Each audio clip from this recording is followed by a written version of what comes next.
let's go. Okay, so my name's Dave Naylor. I've come to talk to you tonight about free software. It's a totally biased talk, sorry about that. What do we mean by the word free? Well, it's not free as in free of charge, or as we say in the free software world, it's not free as in beer, it's free as in freedom of speech.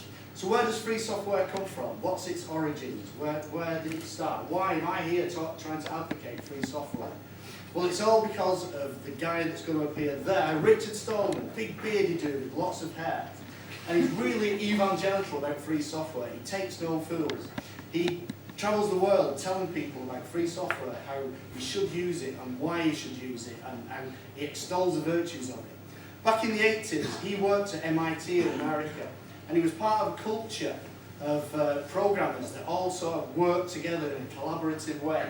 And it was all the sharing and experiencing and furthering the developments of software. Until Xerox came along with this ridiculous looking printer. And the software was really flawed. And Stallman wanted to fix it, but Xerox, the devils, decided they wouldn't let him see the source code. He was absolutely stunned. So he disappeared and decided to write his own software. And it was called GNU because he wanted to write something called It's Not Unix. He chose G because it makes the word GNU and there's a lovely logo.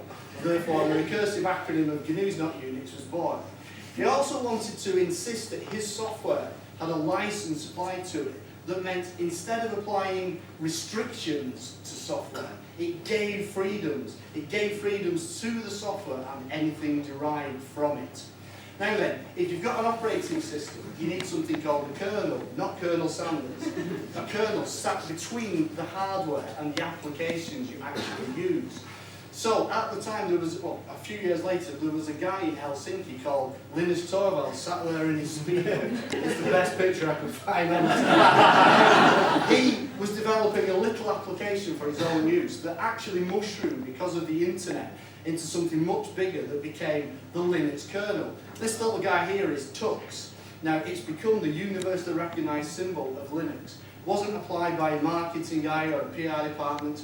It was just Linux thinks penguins are cool, and the community produced this lovely picture of Tux. So you've got the GNU operating system and the Linux kernel, you bang them together and you get something that can actually run on your computer. Lots of different versions of it. I use Arch Linux. The most popular one is probably Ubuntu, which you may have heard of. Ubuntu is a Bantu word that actually means, there's several reasons for it, 7 explanations, but my favourite one is, I am what I am because of who we all are.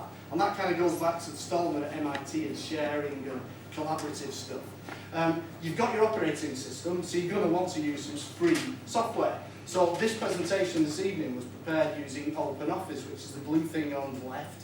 The thing on the right is the icon that represents GIMP, which is kind of a bit like Photoshop and free. Now these guys don't want you to use free software. They want you to buy their operating system, take it home, stick it on your computer that you own, and they think they can tell you what to do with all that stuff. I think it's ridiculous. And so do other people. There are several websites that you can go, for instance, Windows7Sins.org, that will tell you why proprietary software is really evil.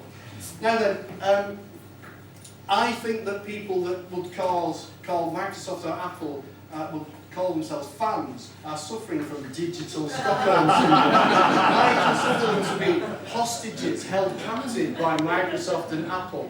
And I'm sure there are Apple and Microsoft users here today, but that's who you are. Anyway, this is a logo I often display on my personal website, and it tells people not to send me Excel files, not to send me Word files, not to send me PowerPoint files. This next slide that's coming up now is a copy of the email from Better Culture, and it says, email me your completed PowerPoint presentation about free software. I kind of couldn't work that one out a little bit. Anyway, if you want to learn a little bit about free software, if you want to drink some beer, there's an organisation within Leeds called Wyler. If you Google it, you'll find out where it meets. You can turn up, you can learn about free software, and you can learn about all sorts of things about Linux, this, that, and the other. I want to finish with a quote from the man himself, Richard Stallman, and he says, "Today many people are switching to free software for purely practical reasons. That's good as far as it goes, but that isn't all we need to do. Attracting users to free software is not the whole job, just the first step. I hope my talk tonight will tempt you to take that step." Thank you.